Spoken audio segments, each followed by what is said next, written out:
Hello, welcome to our webinar. We are live in Zoom and Facebook now, and great to see so many participants today. We have two guests today. We have Chatlin from Xolo and Maya from the UK / Spain, and she will talk about her journey as a freelancer and as an e-resident. A couple of things I would love to say for the beginning. First of all, we are holding currently the whole webinar series by E-Residency. So we have 2 to 3 different webinars taking place every week. We have already covered the topics like remote working, crisis management in the company, finding the new business ideas, and more to come about starting an e-commerce business, as well as overview of Estonian startup ecosystem, and also dedicated webinars in different languages for different markets. So please follow E-Residency channels to keep yourself updated. Another thing about the specific webinar here, if you have questions, please do add them to the Q&A section in the Zoom, so that we can see them and ask them afterwards. So please, add the questions to the Q&A, not the chat. And I think it's a good time to start. First of all, Chatlin will talk about how to start a company here in Estonia remotely as a solo entrepreneur. So stage is yours. Hi everyone, I'm Chatlin. I'm from Xolo. I'm the community manager, and I'll just give you a really quick introduction on how you can start your business in Estonia with E-Residency and Xolo. And then Maya will later tell her personal story and experience how she did it. So, but just a quick overview how it all works. So what is Xolo? So we are all-in-one solution for one-person businesses. We are your company, bank account, accountant, and best friend in general in business. So we provide you everything that you need to start your business. Your business address, compliance person, and all the answers to all your questions. So yeah. What do you get when you set up a company with Xolo and E-Residency? You get a fully paperless EU company that you can run fully online from anywhere in the world. You will be the owner of your company. Oh. Chatlin, I think you didn't share the slides with us. Yes, I did not. Let's try that. Well, isn't my face just enough? You have it now, right? Yes, we have it. Thanks. Super. So what do you get with Xolo? You get a fully paperless, fully online company in the EU. You will be the owner of your company. And we also provide you the software for accounting. And we also have accountants who do it, everything for you in the background. So I'll also post a link to the video that shows you how the self-service works, so you can see exactly how it works later. But overall, we take care of everything that you need. You get all your bank accounts integrated to our dashboard. You can upload your expenses and incomes. You can issue invoices automatically from our system, and you have a full overview of everything. So this is what we provide for you. And then we do your annual tax report, VAT reporting, anything that is needed for your business. So quickly about banks, because this is something that people ask us all the time. It's a very popular question. So we work with Wirecard. With Wirecard, we are fully integrated. You open the bank account through our system. You get a Xolo bank card, and the bank account is fully integrated with our self-service. We also partnership with LHV and TransferWise. LHV is an Estonian bank. TransferWise is an online money, what are they called now? Like Nia Bank, yeah. So LHV and TransferWise, they're external services, so you have to open an account with them on their website. That's about TransferWise. LHV requires you to travel to Estonia once in person to open the account. We also work with different payment gateways. We work with Stripe, PayPal, and Paddle. They're also fully integrated to our system when you use them. Just a quick note here is that if you want to open a payment gateway account, you can't continue using your personal one. You have to open one for your new company that you open with us. That's something that people always get confused also. Yeah, so this is what we do. We help you concentrate on your business, so you don't have to worry about the administrative and the accounting part. We take care of that fully for you. So here's just some numbers to give you an overview of like how many people are doing it and how we're doing in the relation of this. So there are now over 68,000 e-residents around the world from more than 100 countries. The average age group of an e-resident is 26 to 35. And out of these people, 2,700 people and up have opened their companies with Xolo. We've been operating for 5 years now. And yeah. And how much does it cost you? So setting up the company compared to other countries is much more budget friendly.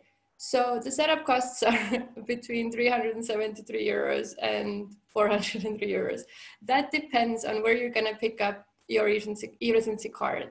So if you pick up the e-residency card in Estonia, then it's 100 euros to pick it up. If you pick it up from anywhere in the world that they have the dedicated embassies, then it's 120 euros, except for Seoul, Tokyo, and San Francisco, then it's 130 euros. But the one-time state fee to open a company in Estonia, to register the company in Estonia, is 190 euros. And then there's the 25 one-time fee to do it through the Estonian business registry. And then you have to pay Xolo's first monthly fee. So Xolo doesn't charge you extra for opening the bank account. You just pay the first monthly fee, which is a reduced fee of 49 euros plus VAT. And you might also incur some travel costs to get your e-residency card if you don't have an embassy in your country or in your town to pick it up. Yeah, so this is the quick overview of how it works, but there's like a lot of questions that people have, so that's why I'm here to answer them after this. I'm also gonna post a link to the video, and I don't know if we're gonna continue with the questions now or we're gonna wait for Maya also to present and then. We are going to have a longer Q&A session in the end, but I have a couple of questions. So we cannot actually, we cannot escape the questions about Corona crisis currently. What are the main worries, questions, concerns freelancers asking nowadays from Xolo? How do you help them currently? What's the situation in that field? Actually, a couple of weeks ago, when the crisis really hit us, our CEO sent a letter to all our customers asking how are they doing.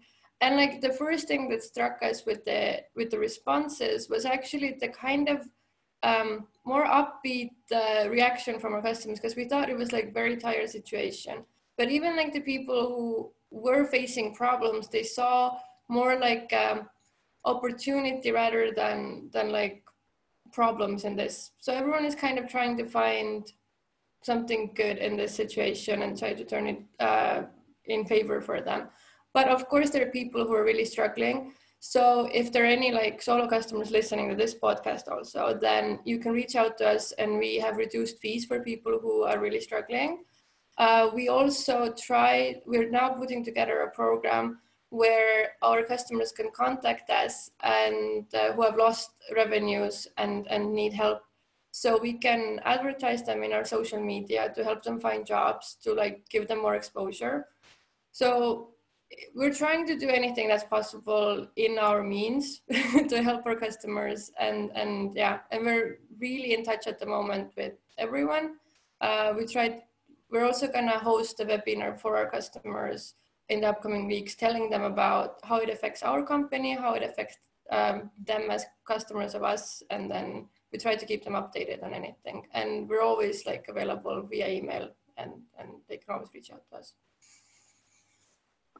I have to continue that topic. What are the most positive things you have heard from your customers or from the entrepreneurs on the field in recent weeks that you have heard?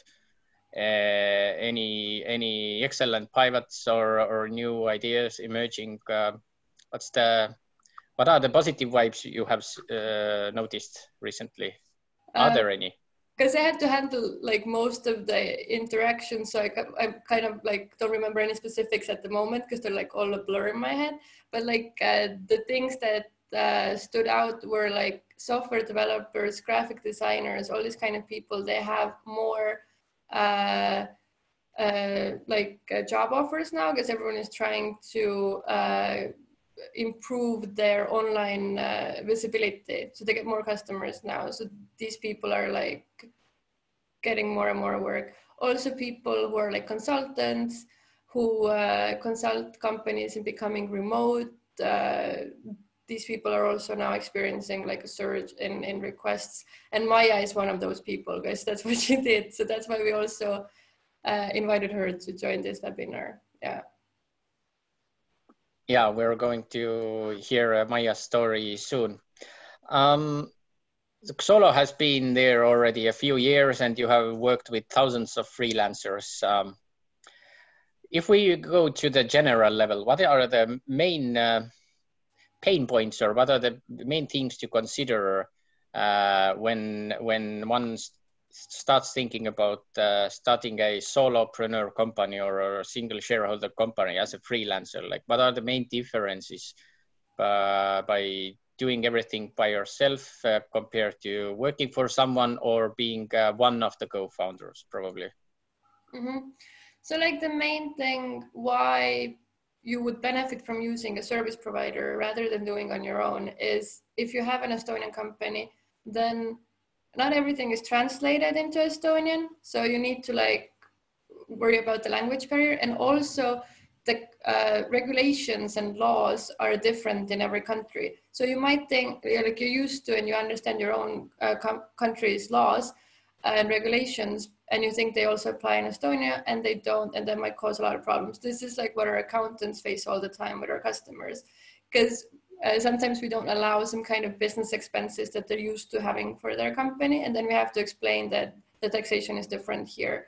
So it just all like the main value point is that you really save time. You can concentrate on your fully on your business and working on that. So you don't have to like update yourself on like the changing regulations or laws if there are any changes, and you don't have to worry about if your taxes are done on time and the bookkeeping every month. You don't have to worry about these little things, and it saves you actually a lot of time, especially if you're doing it in a foreign country where you have to like learn everything also. So yeah, I would say that's the main like value driver here. Okay, great. So I think we are going to have quite a lot of questions in the end also to Xolo, but for now, let's switch to Maya. So it would be really nice to hear your story. Please don't forget to share the slides. Like me. Okay, thank you very much, Chatlin and Raimo. That was really super interesting.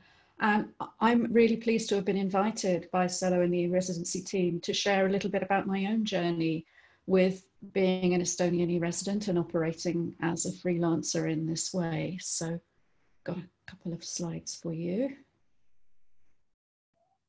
There we are. I hope that's all visible. I'm going to be running through some of the things that I've learned on this 2-year journey so far. But I think the first thing I just want to be very clear about is that this is only my story. I'm a professional storyteller, and it's a pleasure to be able to share this with you, but your story will be unique. You will have your own journey with this whole process, and that will be unique to you. What I'm going to try and do is draw out the things that I've learned and that might be helpful or actionable for other people to apply within getting up and running with your own Estonian e-business. So first of all, you need to know why you want to do it. And it's not necessarily immediately obvious, even though all the benefits that Chatlin just outlined of having the admin done and everything else, this beautiful portal, I think you need to start by being very clear what your reasons are. Now, again, my reasons are my reasons, yours will be different.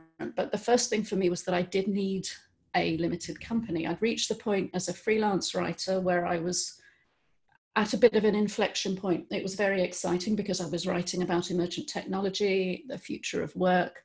I was working with a lot of blockchain startups. Some of these startups were a little bit flaky and fly by night. Some of them were more established than others. I was also working regularly with some collaborators, which was great, but I didn't want to create an employment relationship with them. And it was all a little bit complicated to decide which way to do it. But one of the interesting things about the technologies I was learning about and writing about was about digital identity. And that was where I first came across what was happening in Estonia in terms of the e-identity and the way that the whole government was run by this digital ID card that you'll hopefully all be getting very soon if you haven't got it already. So it was definitely on my radar once I started to realize I was going to need a limited company fairly soon to carry on trading. Now, I'm a Brit and I've lived in Spain for 11 years now. I'm not going to say anything bad about Spain, my adopted home, but I will just say that if you've heard any rumors about Spanish paperwork or bureaucracy, they're all true, 10 times squared. I have run a Spanish limited company before. I would not choose to do it again with a gun to my head. So I was really in a bit of a dilemma. It's expensive, it's complicated. The admin is horrific. You can't even do all the admin yourself. You have to pay somebody else to do a lot of it every month, which is another bleed of your cash. It's very difficult to expense a lot of things. You know, every single receipt has to have your tax number on it. I mean, try getting a receipt like that for travel out of an airline or something. So it was all proving to be too much grief to go down that route again. Currencies was also a problem for a lot of Spanish banks. I knew that I was already working with people all over the world, so I just didn't want to go there with setting up a Spanish limited company again, even getting paid in sterling or dollars. I had some clients who wanted to pay me in Bitcoin. I mean, forget mentioning that to a Spanish accountant. That was just never going to happen. So I was looking more and more for a solution that was truly global and forward-looking. Now, a lot of people who are British living in Spain operate a UK limited company, which is up there with Estonia in terms of speed and cost to just quickly set something up. I mean, completely different from the Spanish model in that respect. But I apologize for putting this word on your screen for anybody who's managed to forget about this whole thing for the last couple of months. But it's just to remind you that until very recently, this was a really big deal for those of us, particularly who are British living as immigrants throughout the rest of Europe. And while at the time, we're going back to 2017 now when I set up this business, we didn't know what the implications were going to be for double taxation, for freedom of movement, for tariffs, or also I didn't want to tie myself economically, practically or legally to the UK. Certainly I had no intention of ever living within the UK again. So it is just really strange to think how much has changed in this time. In fact, the last time I was in London was for a huge march standing in a square with 1 million other people, which seems absolutely unthinkable the way the world looks now. But this was a thing. But the main reason that I ended up going for the Estonian E-Residency was that I was working with people all over the world. I was working with clients who were invested in the future of the economy and the future of business. I was writing and training people to work online, to collaborate internationally. And this just seemed the right model for that kind of global approach. It was all about living and working without borders.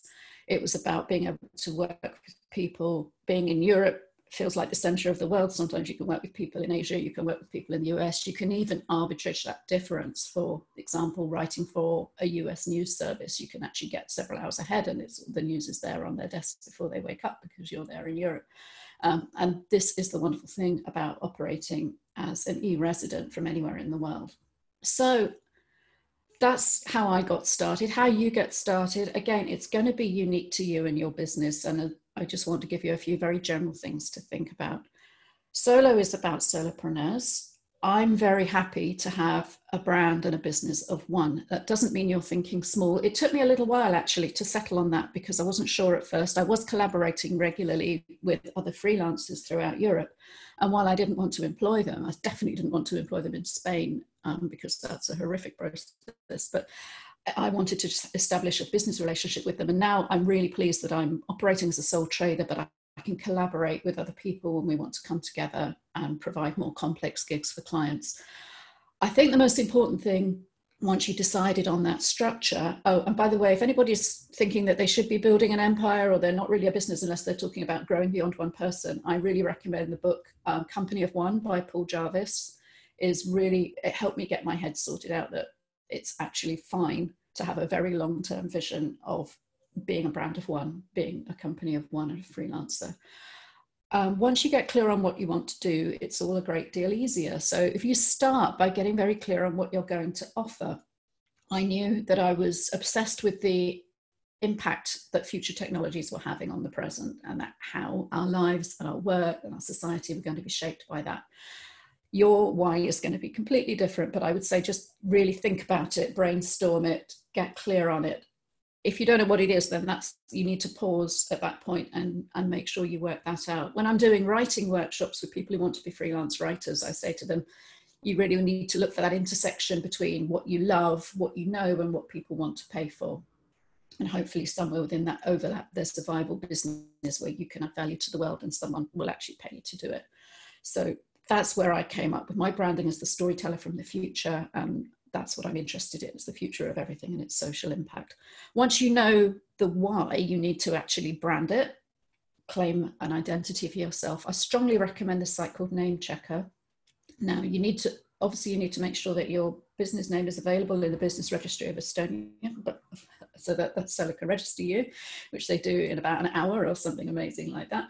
But you also need to make sure that you can claim it more globally. And Name Checker is really good because you can check if you can get your .com, but also whether you can get your Twitter handle, your LinkedIn, your Instagram, whatever else you might want, you can run it through there.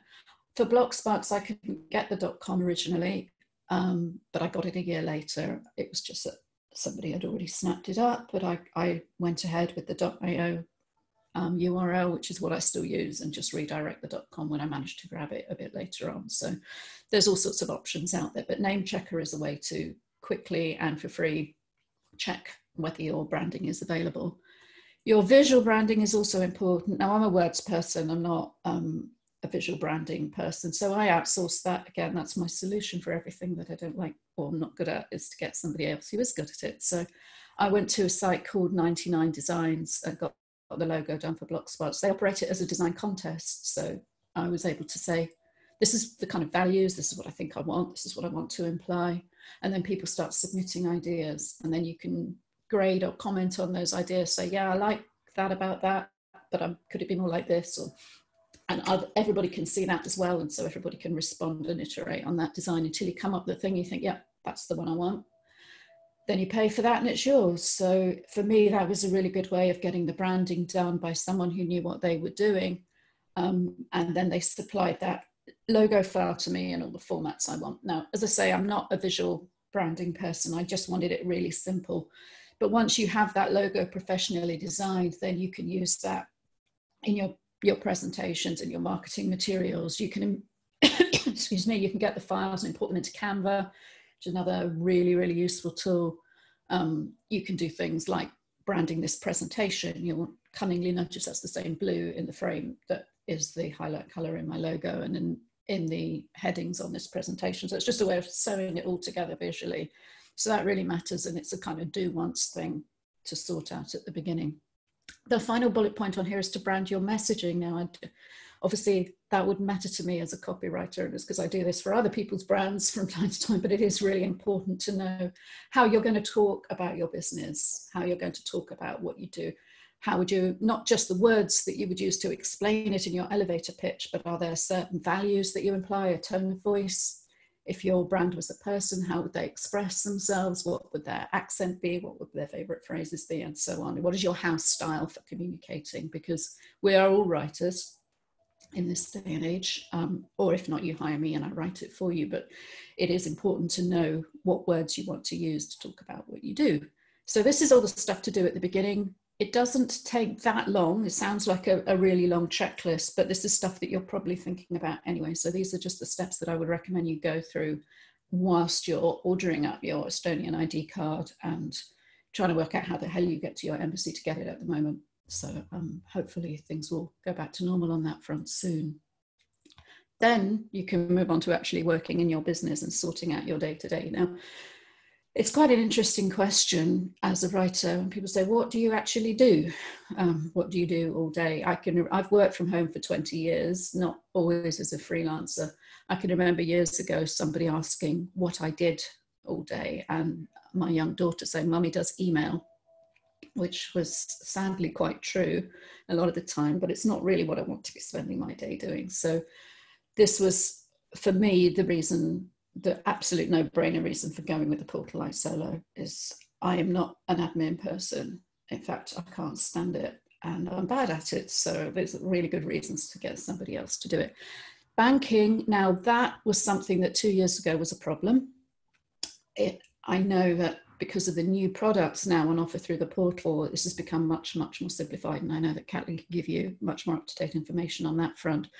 For me, I had a nightmare at first where I tried to open one of the first Revolut business accounts, and I had a PayPal account, and I got them both set up, but they wouldn't communicate with each other. So the first few months of my business, I had these two accounts that completely denied the other one existed, and I couldn't get money in and out of PayPal and so on. So that was good fun. It ended up with a trip to Estonia to open an account with LHV, which I hadn't really budgeted for. And I know isn't required nowadays, but I was glad I got to go to Tallinn anyway, at least briefly, and I wish I'd spent a bit longer there actually. It was really, if you're going to be an e-resident, you should definitely get to Estonia at some point, because lovely city, lovely warm people. I just wish I had a warm climate to match the warmth of the people, and then I'd spend a bit more time there, but you need to get the banking sorted.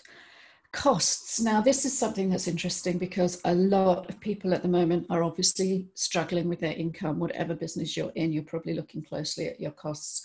Definitely operating through a portal with a single charge makes a big difference. But I would say the one thing I've been looking at lately, and I know a lot of other freelancers have, is all your other outgoing software costs. It's so easy, particularly if you work with emergent tech and you write about all these different apps, to just, certainly for me, to get really seduced by shiny things. That sounds great. That app is going to make me so much more professional and productive. It'll probably pay for itself, and it's a really long free trial, and I'll sign up for it and forget about it.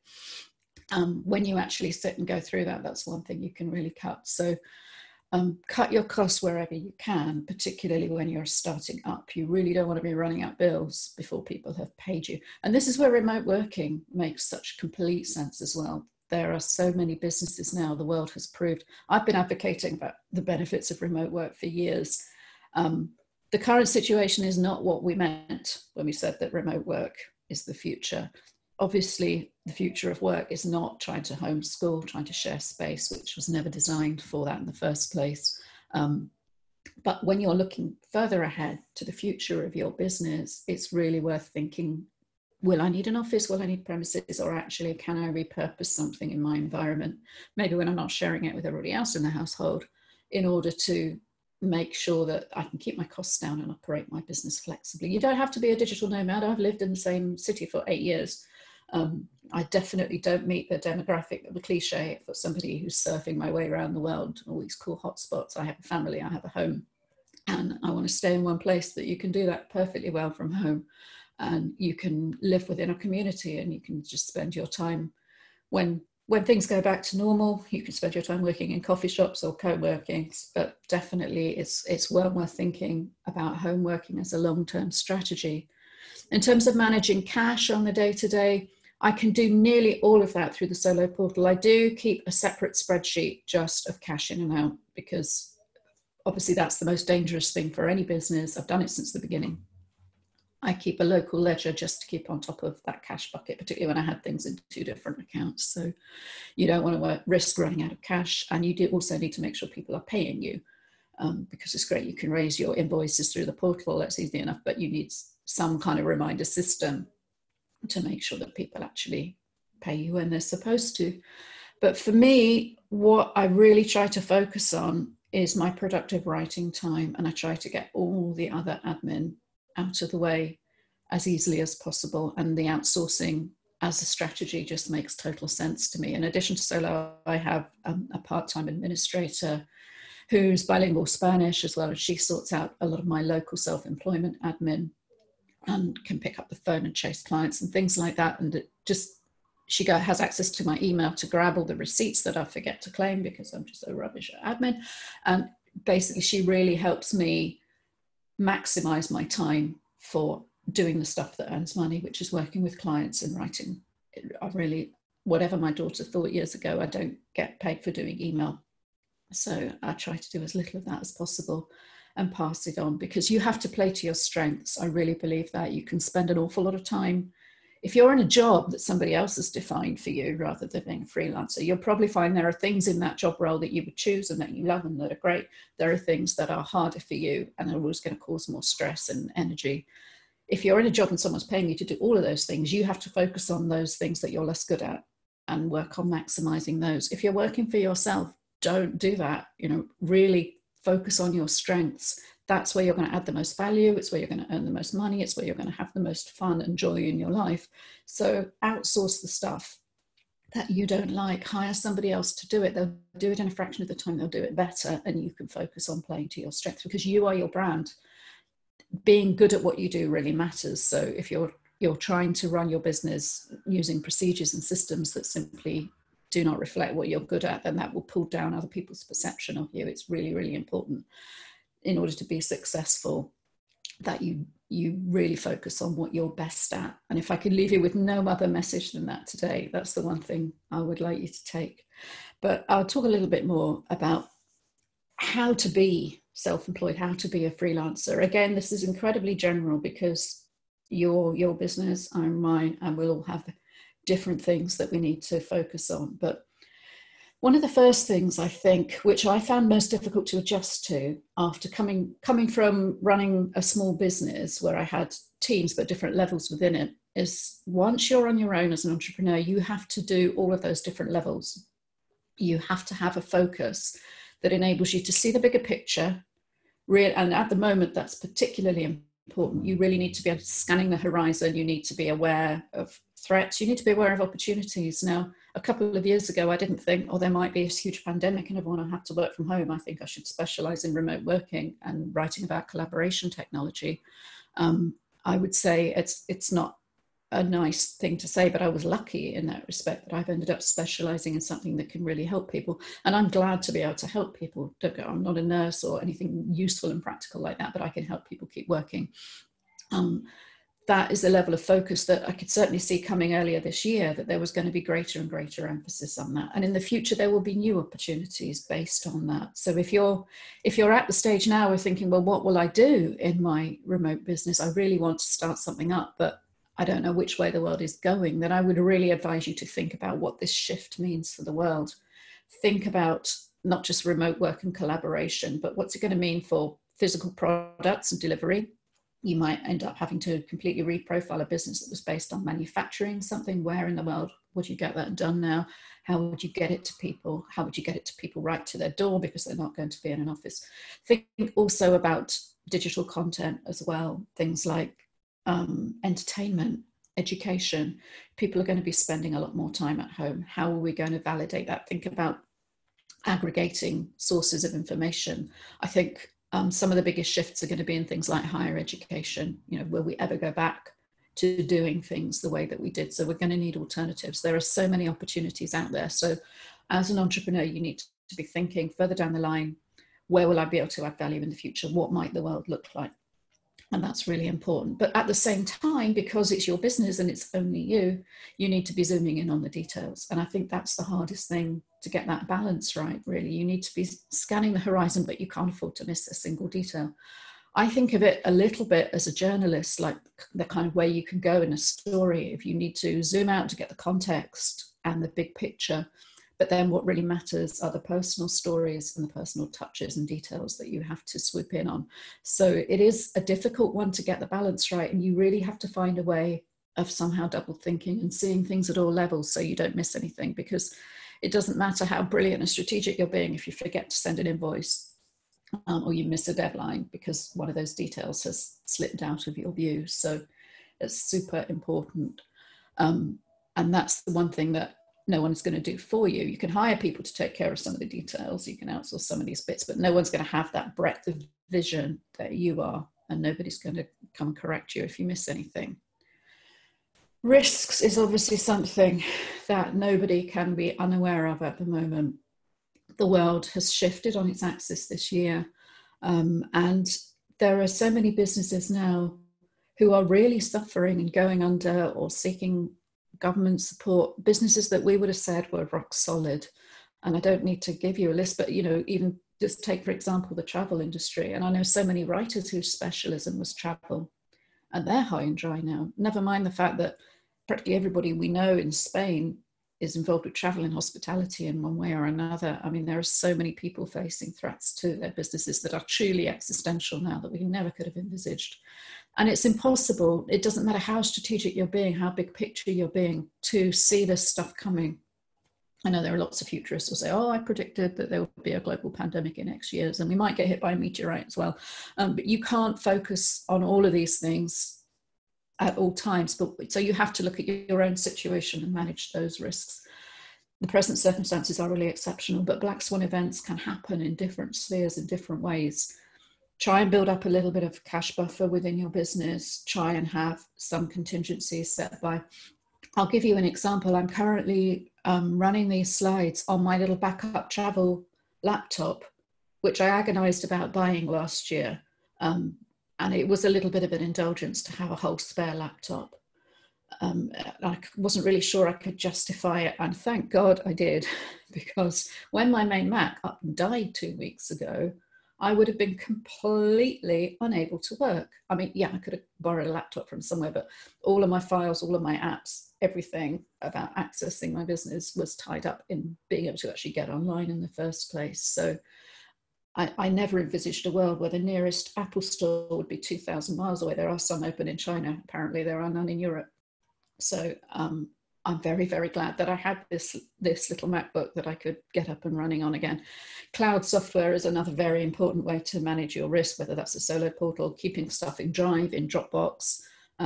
Basically your laptop, and luckily what I was able to reach the point was where most of my stuff was online. So I was able to get things synced up and get working again. So, you know, cloud software is certainly one huge way of protecting yourself. And it's actually with the clients that we're working with in terms of remote work and adjusting to home working, the readiness and resilience of all of those businesses in terms of continuity depended so much on how cloud-based they were or not. Because people who are basically, everything's on-prem in a big office somewhere, and then suddenly whatever government in the world says, well, you can't work in that office anymore, everybody go home. The ones where everything is stuck on the server somewhere are completely stuck.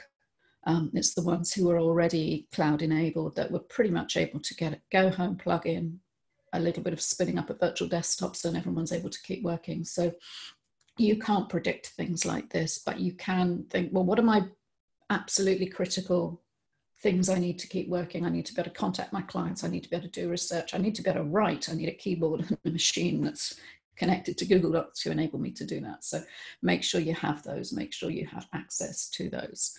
Another mindset thing that's really important is your boundaries.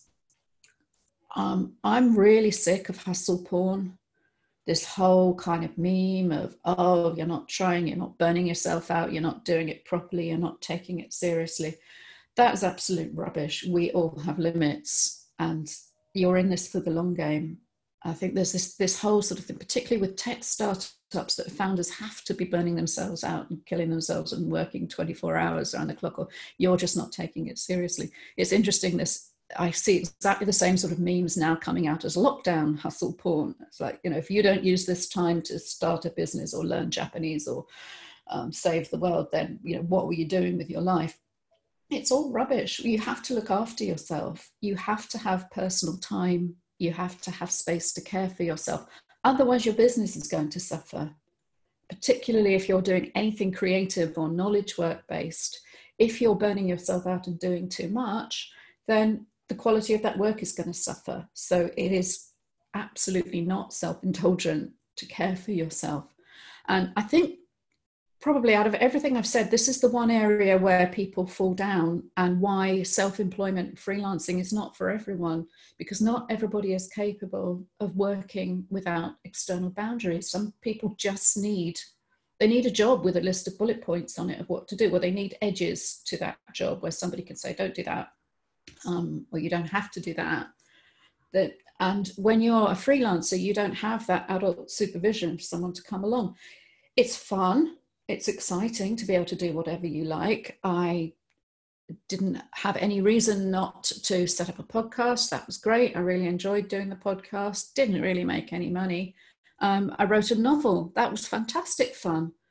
Didn't make any money. And actually, after that time I spent writing 80,000 words of a novel, if I'd spent that writing copy for clients or articles for publications, then my bank balance would be a lot healthier. But writing that novel was actually great, and it took me into new contacts and new networks and new opportunities, which I can't quantify. But the thing is, I didn't have anybody who could say to me, actually, that's not your job, or you shouldn't be doing that, or that's not where you should be putting your focus. So you can find those things for yourself. You can find people to network with. You can find business masterminds. You can find colleagues to bounce ideas off.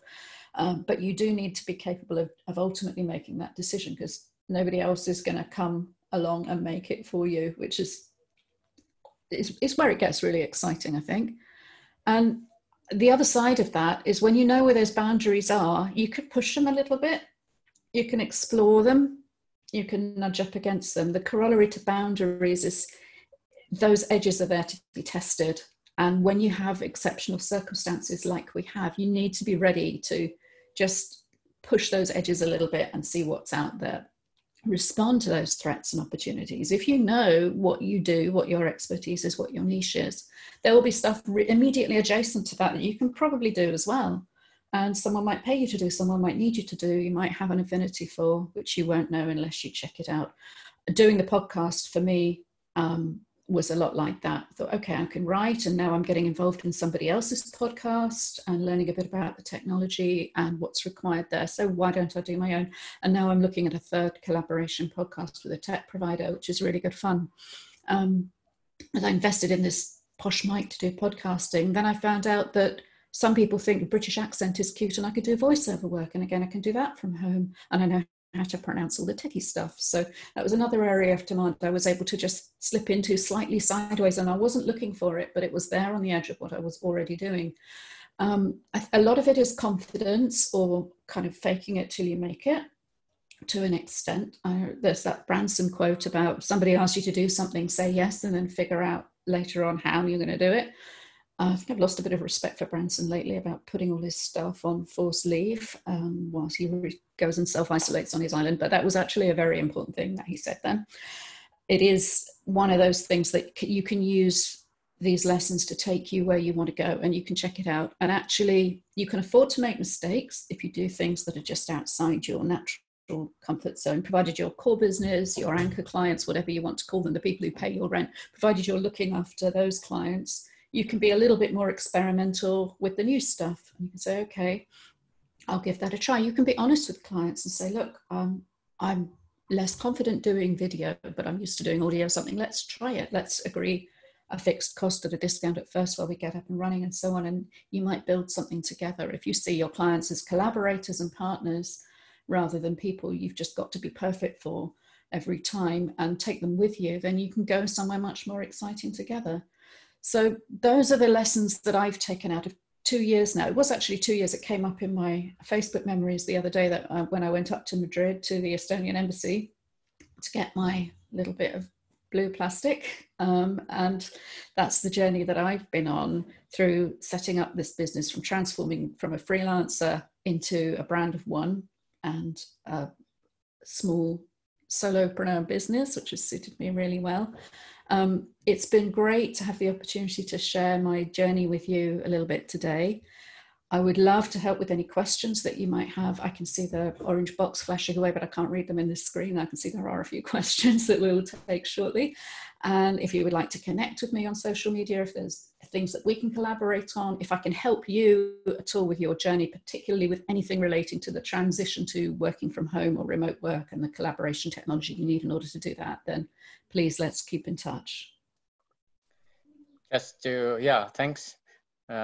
Just to be clear, is storytelling, writing content also something that you can help with? Definitely, yes. Yeah, okay, because there were already some questions about marketing help. Okay. So yeah, there will be a fireworks of questions, but I have a couple of questions for Maya. So considering the current situation, what do you think? Is it a good time to start freelance business, or who do you suggest you try that? You already also mentioned that people have to take care of themselves and not make too much effort, not exaggerated efforts. So what's your opinion currently? Is it a good time, and to whom to start? Oh, well, I tell you what, I would not like to be in the situation right now where I depended on somebody else for my income and my future, whether that was a single employer or a single client or a role within a corporate structure. Because the way things are at the moment, you have no control whatsoever on what somebody is going to do for you. You know, somebody could take that job away overnight. That decision could be made in another country, in a boardroom somewhere that you have no influence over. And they can take away 100% of your income in that case. Whereas if you're freelancing, you can go out and hustle for the next thing. You can go out and find another client. You can put yourself out there. You can try something different. You can manage your costs in a way that you can't when you're working for someone else. So I don't think it's for everybody. I'm not sure everybody has the personal qualities, the drive to do it. If you even have the right combination of marketable skills that somebody's actually prepared to pay you for. But if you have, then I would say, for me, it was the best move I ever made. I fell into freelancing full-time accidentally from having run a business that turned out not to be successful, and from a business relationship that broke down. It wasn't something I set out to do. I thought it was going to be a stopgap, and it's turned into something that's lasted almost 3 years for me, and I wouldn't have it any other way now. So I can't speak for anybody else, but good time, bad time. No, these are the times we live in, and you've just got to roll with it. Great. And what do you think, what are probably the key characteristics that one needs to succeed as a freelancer, or maybe not only the characteristics, but also skills, or what is your gut feeling? I'm sure you also follow what other freelancers are doing.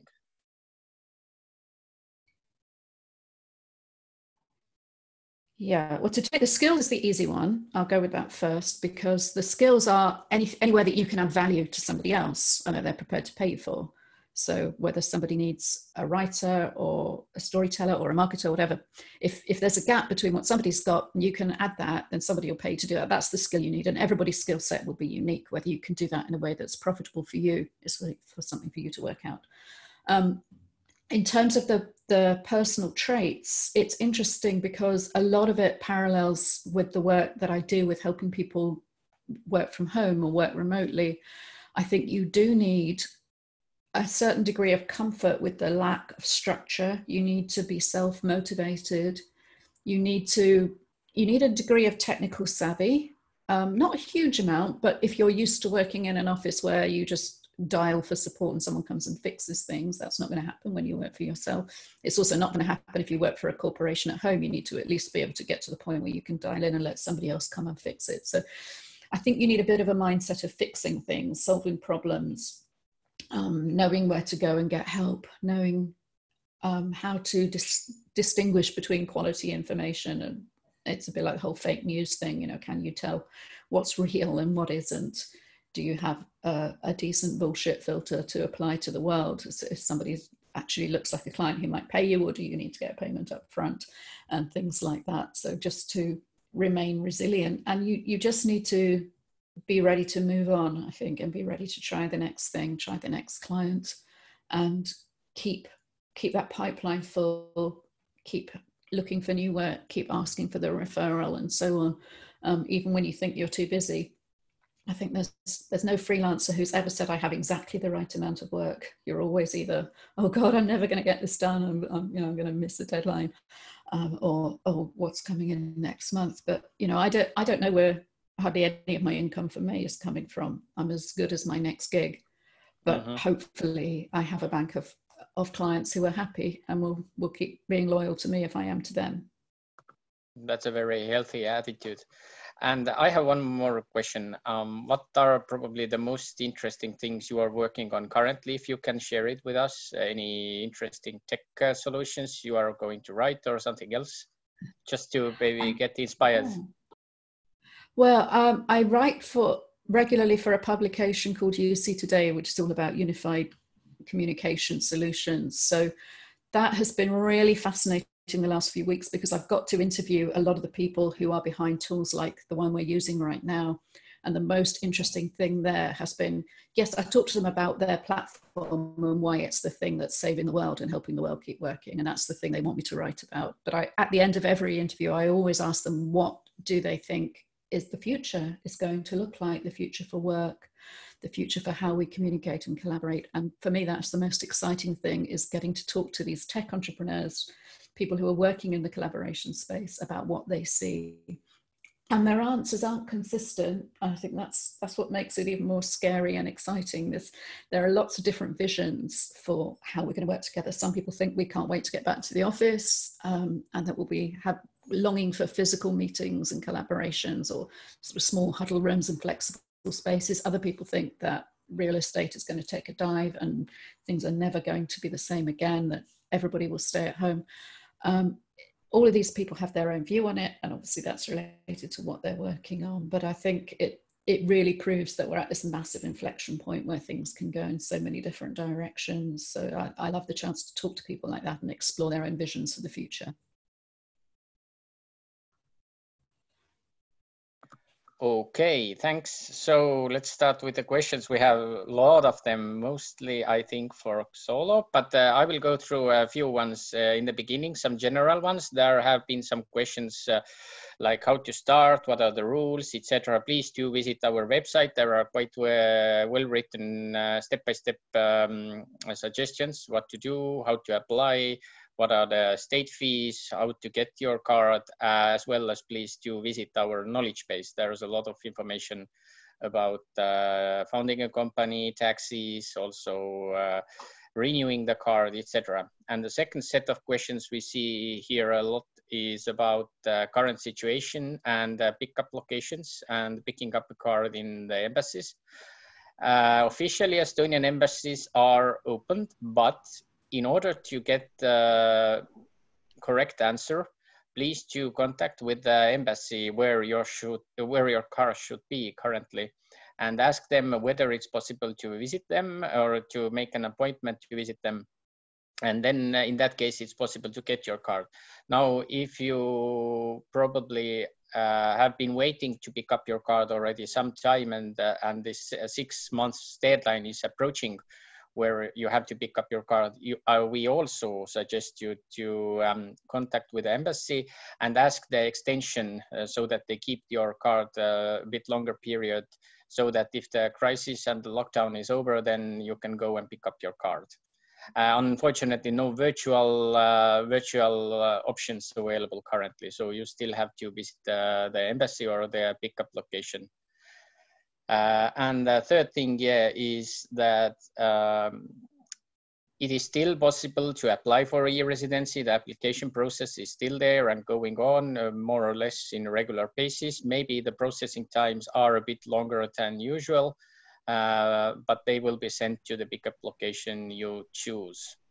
And of course, sadly, if in your home country it is not allowed to exit the home, then please do not try to visit the embassy as possible. So yeah, let's start. There are a lot of questions to Xolo. Oh, maybe the first one to Maya. How to manage e-residency or e-resident company from Spain, or if you live in Spain? Any specific things you can mention about being situated in Spain or running your things from there?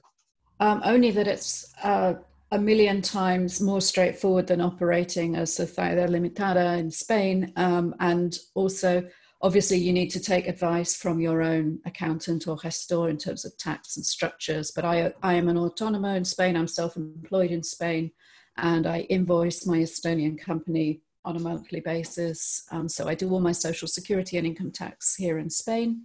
I don't make a profit in Estonia because I pay myself all the money, but it means I can have the structure of a legal identity that's not me, and I can have a limited company, but it's outside of Spain's borders. And provided your clients are not all within Spain, I've been advised from a tax and a business corporation tax point of view that that's absolutely fine. But I can only say you need to talk to your own gestor or accountant about that. Mm-hmm. Okay. Then there was a set of questions about what kind of costs you can consider as company costs, for example, like a laptop or other personal costs. Could you, Chatlin, elaborate on that? Yeah, so there are business expenses that are allowed in Estonia, and then Xolo has some more limitations on them. So, but I'll talk about like the overall allowed expenses. So anything to do with your company, as in hardware, any kind of software you need, education for yourself, conferences, traveling to the conferences and whatnot, courses online, these are totally allowed as business expenses and they're not taxed. So you can reimburse yourself without any taxation. But there are expenses in Estonia that are considered fringe benefits, such as like business lunches, which usually in other countries are not. So that means it's a complicated like taxation system with the business lunches in Estonia, but it is allowed, but just you have to pay some taxes on it, which our accountants take care of. And then there are expenses that Xolo doesn't allow, but are allowed with Estonian, I don't know, company structure systems, but they're not allowed because Xolo only supports location independent companies. So you can't have like expenses that tie you to a certain location. So you can't expense a company car outside of Estonia. You can't expense an office outside of Estonia over 6 months. The same is with co-working spaces in one country. You can't expense co-working spaces over 6 months in one country because that ties you to that location. And if you're in a country over 6 months and you're doing your business from there and there's like proof of you doing your business there, then it might change the tax residency of your company. So these are the main things that are covered and are not allowed as business expenses. I hope that helped. Mm-hmm. Okay, good overview. Thanks. Now, one specific question. Xolo does not support freelancers operating in financial sector. Is that correct? And if it's correct, then are there any plans to change that rule? Yeah, so just to answer your question quickly, we don't support the freelance working in the financial section because in Estonia, you need a license to work in the financial sector. So we don't support businesses that require a license. And that brings me to the wider answer, which is like Xolo has a very limited niche of like what kind of businesses we support. So companies that require licenses, that is financial sector, tourism sector as in like if you provide the actual trips and organize them. We also don't support businesses dealing with physical goods, so drop shipping, Amazon FBA, any kind of that things are not supported by us, but there are other service providers in Estonia who do support that. So you can open a company with e-residency in those fields. Yeah, exactly. Yeah, so currently we're not, that's like the main focus to expand there, but of course, it's on a roadmap. We're looking into supporting companies in those sectors that we currently don't support. Yeah, sure. Just a quick side note that if you fall on these rules that you are not eligible to open your business in Xolo, then to find another service provider who is doing dropshipping or also for those who are starting a multi-shareholder companies, then we strongly recommend to visit E-Residency Marketplace and find a service provider from there. So another one for Chatlin. Is it possible to do investment account in stock market as an Estonian OÜ company? So investing as the main business activity, that's again in the financial sector. So that would require a license. But in Estonia, if you invest the earnings of your company that are not from investing. So if you have some other main activity for your business, that is allowed, and that is tax-free. So if your company does anything else, like, I don't know, software development, translating, I don't know, consulting in any way, and you want to invest those earnings that you make from that business, then that is allowed. But the earnings from the investments cannot become the main source of income for your company, because then it changes the company's activity. Yeah. Okay. Then there is a general question. Do I have to pay state fees every year? No, you don't have to. One time. One time for the company formation, and in terms of applying for an e-residency, then only when you apply, and then again if you are going to renew your card. So technical question, does Xolo app also works with Windows Mobile 10 smartphones? I don't know. Sorry, I just checked it, because we also got the request to have the app in the Huawei store, because Huawei doesn't support anymore the regular Android apps. So we currently, the app is available only on Google App Store, and then on App Store for iPhones. Sorry, I'm an Android user. And we are working on having it also on other platforms, but it will take months at the moment to get there. So that's the bad news, yeah. Okay. Then there is a question, do I need to travel to Estonia to open a bank account if I use Xolo bank account? I think the answer is no. Yeah, you don't, because our fully integrated banking is with Wirecard, which you can open through our platform. You don't need to travel. It opens, you have to have a video with the verifier, and you get a German IBAN with it, and everything can be done online. The same is with our partner bank, TransferWise, fully can be opened online, and you get a card and everything needed to run your business. LHV is the only one, the Estonian bank, that requires you to travel to Estonia in person. Yeah, unfortunately, this is not possible right now, as Estonia has a travel limitations. Only people with a residence in Estonia could come in currently. Then how is Xolo as a company affected by Corona crisis? I already answered that a bit at the beginning, but actually we're doing pretty good in the sense that there's still an interest in people opening companies in Estonia. There's like a heightened interest at the moment. There's a small problem with people actually being able to pick up their e-residency cards. So that's there's gonna be a little lag for people to actually be able to open the companies. We are looking into possibilities to get the companies going in some other way. So yeah, stay tuned. Also, check out our website. We have also Xolo Go, where you can start the company without the residency card, and then that can be used at this time. And then later you can graduate on registering your own company. So yeah, check out our website. Now the interesting one, what happens with company tax and administrative files and accounting as well? If your customer who is e-resident decides to change the service provider, so move from Xolo to another company, what's the procedure for that? Yeah, so we have no vendor lock, so you're always free to find another service provider. As everything is done online, then we have a track of all your expenses and everything, and it's in a format that it's easily transferable to the next accountant, and it's all in formats that should be accepted. So you just need to let us know. Then we'll agree when we're going to stop the contract. The first thing for you to do if you want to change the service provider is to find a new business address, because Xolo also provides a business address for you and the contact person. Once they're changed, then you're free to go if you want to.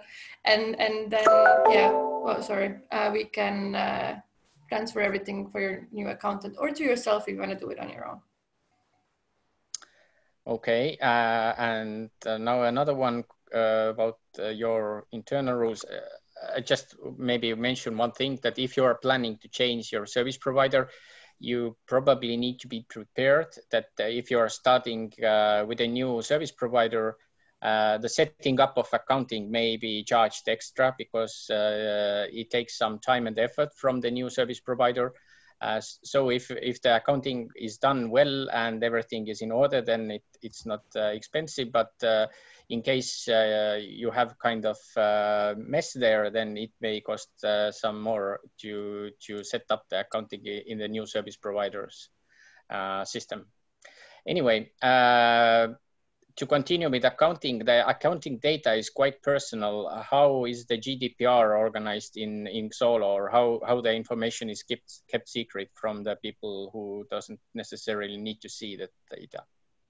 Okay, I don't know exactly the nitty-gritty of it because I'm not part of the accounting team, but I know that we have the full compliance, and then we also have documents. So if you're really interested, you can reach out to us and we can send you the documents, how it's done.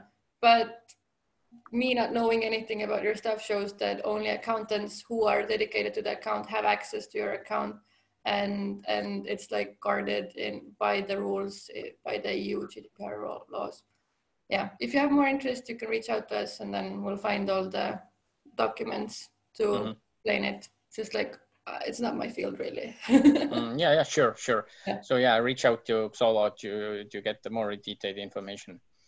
Does Xolo charge their fees only in euros or in some other currencies as well? We can only charge the fees in euros. Yeah. Yeah, okay. And then one more general question: what would be on average the duration of the formalities, or like how much time it takes from starting to actually setting up a real working company, start billing, etc.? How much time it usually takes? I can answer that. Yeah. Yeah. So getting the e-residency during like not this crisis usually takes 3 to 4 weeks, and depends how long it takes you to pick it up. Currently, there's, I think, a delay in issuing it and getting it. So yeah, it will take a bit more, but maybe more on when the person actually already has the card and planning to start the company, then how much time it takes. If you have the card, then you can get everything done in like 48 hours. You come to us, then we register the company. It usually takes the court to get back to us in like two hours or something. So if you come in the morning, like let's say 10 at our time, we get your company registered by 12, and then you have to open the bank account, and then bank account opening, that might take a couple of hours to 24 hours, depending on what's the line for the video calls. And then you have your company ready, because you only need to have the company registered and the bank account open. Then you're already ready to issue invoices. If you need a VAT number also for your company, then that takes extra 5 business days to register. And then that's pretty much it. But we have a record where one of our customers got their company registered and a TransferWise account open in a day. So, because he came in the morning and then he was ready to do invoice already in the evening. And that was like our record. Quite impressive. Now the question to Maia, please tell us again, there are a lot of questions with the same content. Please tell us again, what was the name of the book you suggested? The book about being a brand of one. It's called Company of One, and it's Paul Jarvis. I'll try and find a link for it. I'll put it in the chat. Yeah, definitely. You don't have to build an empire. You don't have to build a team. I'm very glad at the moment that I'm not responsible for anybody's income except my own. So you can build your business as a brand of one. I'll find a link for you and put it in the chat. Okay. Then let me see what else we have here. Could you maybe also, Maia, give your comment, like the setting up and getting started, like how long time it took for you to have everything ready, and how quickly you actually managed to have your first customers then? That's slightly tricky because I kind of had customers as a freelancer before I set up BlockSparks as a business, and it was kind of, I did things a little bit in the wrong order, that this work was coming in and then people were saying, I need to contract with you as a business. And it was like, oh, I haven't got a business. I don't know what to do. So I did things a little bit out of order, but the actual process was very much in line with what Chatlin just said. Applying for the digital ID and everything with the Estonian police, that took a few weeks. Then I had to arrange to go up to Madrid to get it. And the reason you can't do that any other way is that they fingerprint you electronically. So you're in the database with your digital ID. So that's why at the moment things are delayed, I guess. But that took a few weeks to arrange. After that, I came home with my little card and the reader, and the process with Xolo, who were leaping then, was very, very quick. I think the actual business formation was done within the next few days. Setting up bank accounts and things like that takes a little bit longer. I had to do all that separately at that time, and I think they do a lot more for you now in the portal. So yeah, it takes a little bit of time, and at the same time you're trying to get a website set up and your branding and everything else. But altogether it came together over a few weeks, but a few weeks when I was actually working flat out to service clients as well. So a lot of it can go on in the background, particularly when you're waiting for stuff to happen. Okay. Now the tax questions, quite many of them. Well, I think we cannot go into very detail here, but some of them will be here. We already covered the question about the investments. The question is, can I buy a house or invest in stocks when I have Estonian company? Yeah, so if you have an Estonian company, you can invest in anything. So there's no regulations about that are like within the law. But Xolo doesn't support investing in things that, again, tie you to a specific location. So real estate for Xolo is no, because then your company would have something in a foreign country outside of Estonia, and then that would again be problematic. Then there is another one, maybe it's too detailed, but how to avoid setting up a permanent establishment in the local country for a locally generated income, and how to proceed when a local client requires a local invoice from you in order to deduct his or her expenses from his income. Yeah, I wouldn't know the details, but if there's such a request, then probably like the Estonian company itself wouldn't be the best fit in this situation, because like you can't issue a local invoice with your Estonian company. But in a lot of countries, you can register as like a freelancer, like in Spain as an autónoma, in Germany, I forgot what the title was, but there's also an option for that. Same in France and in the UK. These are the markets that we've researched more thoroughly. So you can issue, I guess, an invoice as that, like legal invoice. So that could like be an addition to your Estonian company, which might help out. But it's like a very specific question, country-specific question. Yeah, so. sure. I think it's just worth saying I've never had a problem with some, businesses are happy to take invoices from another business from anywhere in the world. It's much harder invoicing somebody as a freelancer from one jurisdiction to another. There it tends to create more complications. But if you have the registered business in Estonia combined with a TransferWise account, so you can spin out the invoice in any currency that they want to pay you in, then it's a very straightforward way of doing it. Yeah, because invoices are like unified around the world kind of ish, so there shouldn't be a problem. It has all the same information needed usually on it. Now, a couple of questions for Maya. Did you use any legal advice to set up your initial terms of services, website, imprint, privacy policy? I imagine that can be tricky as everything needs to be according to Estonian laws. How did you do that? Well, I took advice from the people at Leapin, as they were called then, in terms of what was necessary on that front. In terms of my terms of service as a writer and a consultant, I sourced those from other places, and it's the kind of thing that you would need to take professional advice depending on your own business or your own trade and what the standards are. In terms of things like GDPR, I don't process other people's information and so on. All of my invoicing is done through Xolo. So you actually do end up outsourcing a lot of that kind of admin and oversight. In terms of the professional services I provide, yes, I did get some proper terms drawn up and looked at. Might be quite difficult to enforce those terms around the world, I'm sure, but at least they protect me if somebody says that something I wrote cause them problems down the line. I'm very clear that I'm words for hire, and that ultimately anybody publishes anything that I've written, it's on their liability. But depending on what you do, you'd obviously need to get professional advice relevant to your sector. Okay.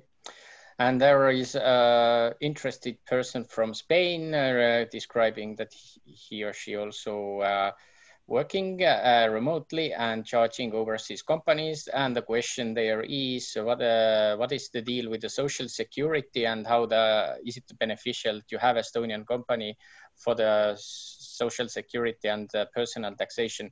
I would love to emphasize that receiving an e-resident does not change your personal tax residency.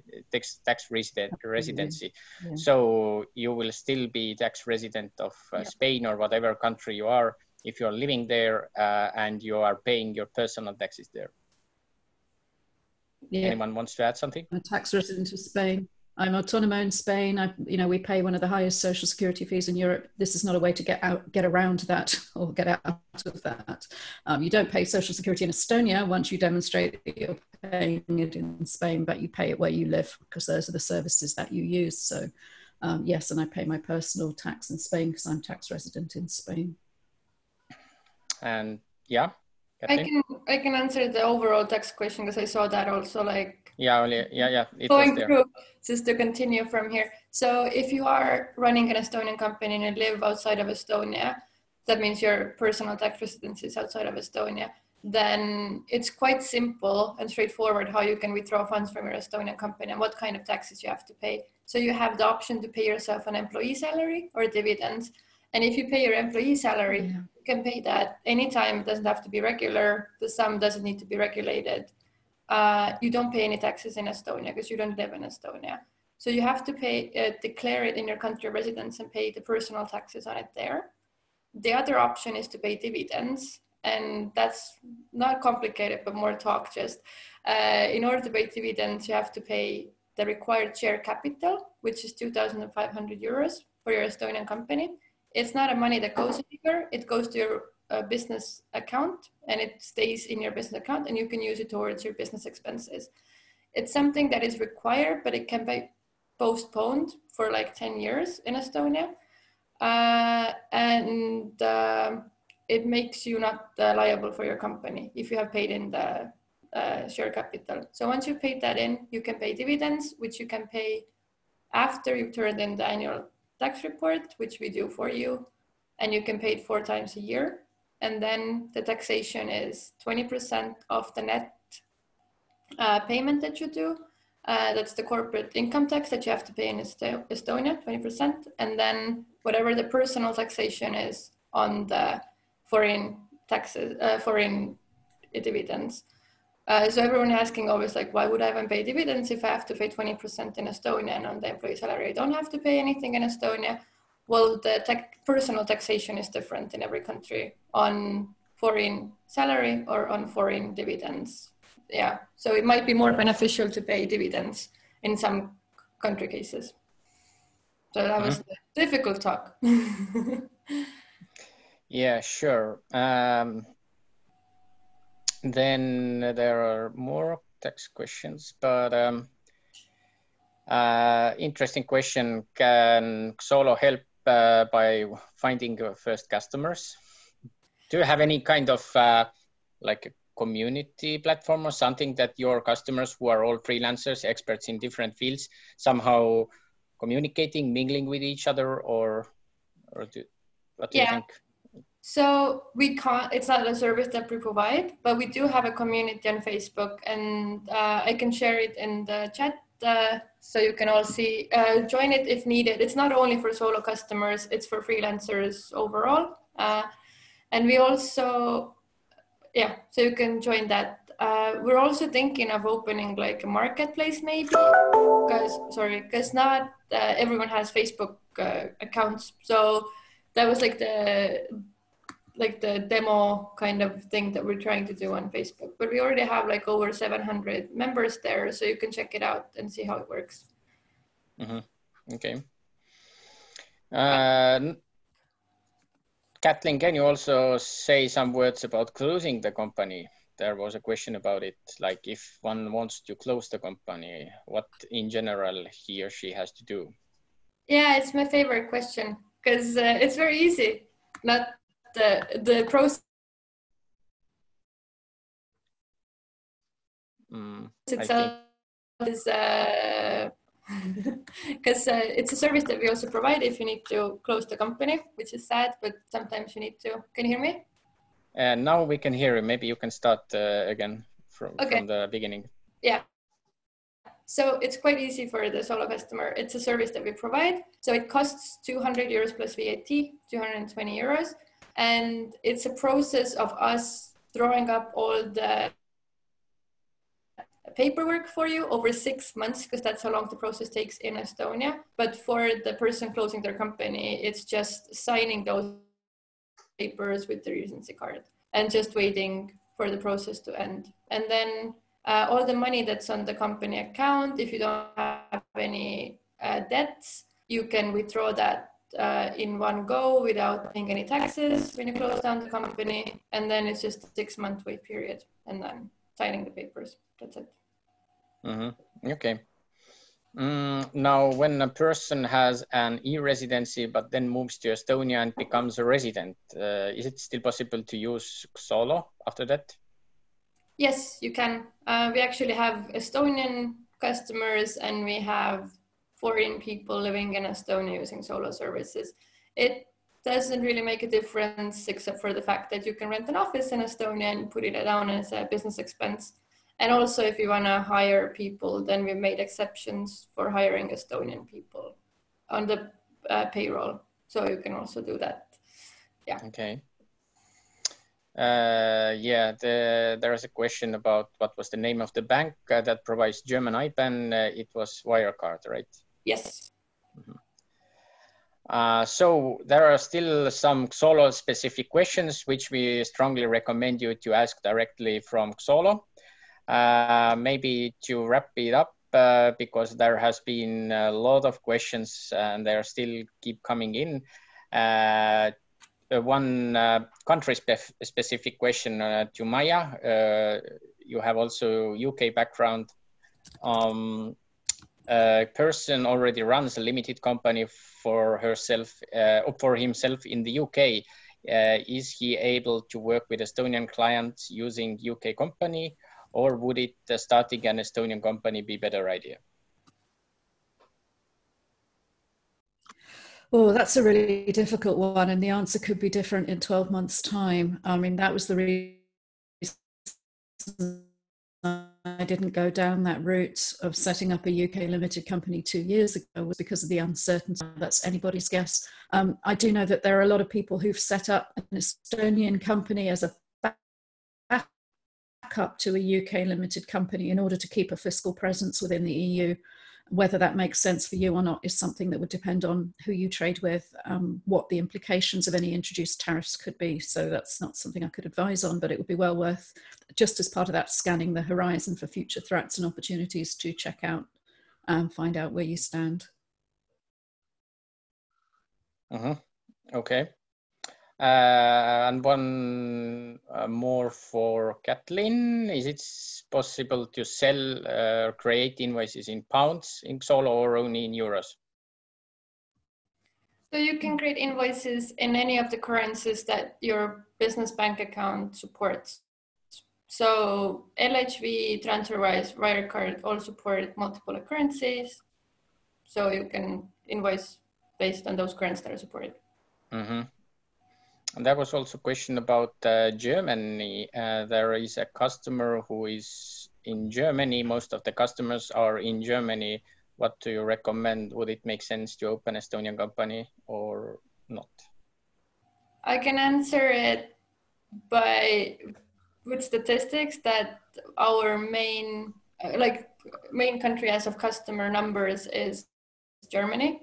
So they're the top 1 country that we have customers from. So based on that, there are people who've been running their Estonian companies for 4 years like this and haven't had any problems. So I would say yes, it helps, but it really, again, depends on the exact situation that you're in. Because this setup of having an Estonian company really works if you have cross-border business and fully online business, and it's not location dependent.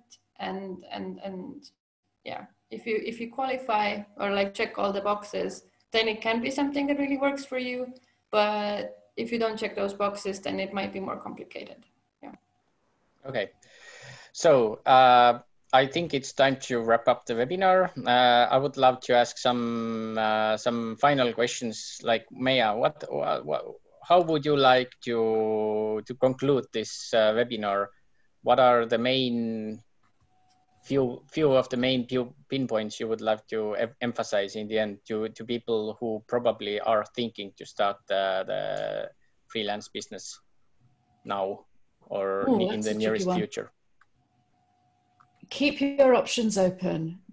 This is probably not the most brilliant time in your life to make a decision that's going to change your whole future, but it's a very good time for thinking and considering and planning.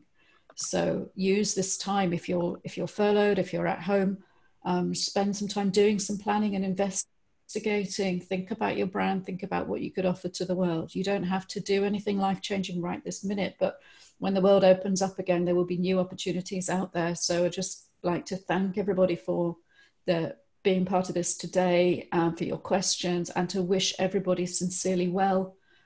Stay well, stay flexible, stay busy, and we'll see you in the future of work. And Chatlin, what's your one suggestion currently?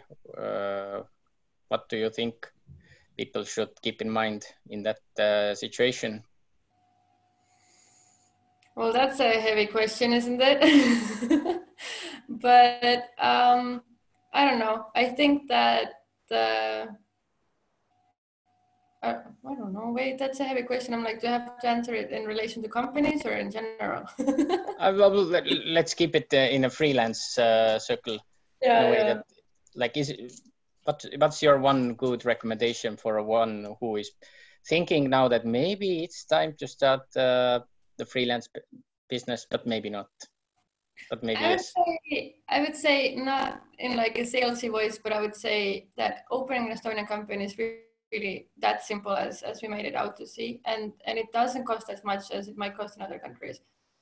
So if you have any kind of idea, or if you ever thought about doing it, I think this is the time to really test it out and see if it works. Again, check out Xolo and check out our Go product besides Sleep, because it's something that you can try out before starting your company.